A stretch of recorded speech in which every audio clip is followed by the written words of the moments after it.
Həkimlik mənim üçün həyat tərzidir, yoxsa bir peşədir? Həkimlik mənim üçün müqəddəs bir peşədir. Məncə peşə insanın həm də həyat tərzidir. Yəni biz peşəmizə görə çalışırıq, işləyirik, gündəlik fəaliyyət göstəririk. Elə insanın yaşamağı da işləmək, gündəlik fəaliyyət göstərmək və yaşamaqdan ibarət. Ona görə bunları bir-birindən ayırmaq olmaz. Həkimlik həm həyat tərzi, həm də insanın peşəsidir.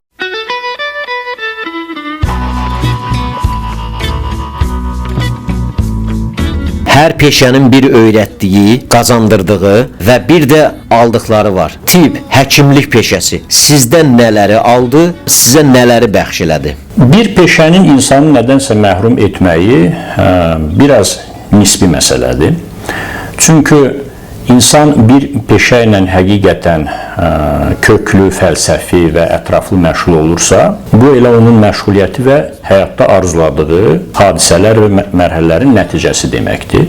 Mən düşünürəm ki, uzun illərdir məşğul olduğum həkimlik peşəsi məni heç bir əlavə düşündüyüm məsələlərdən məhrum etməyibdir. Və nəzərə alsaq ki, gündəlik iş saatları da çox normal bölüşdürülərsə, İnsan özünə lazım olan işlərlə lazımi saatlarda rahat məşğul ola biləcəkdir. Həkimlik mənə görə heç nəyi məndən məhrum etməyibdir.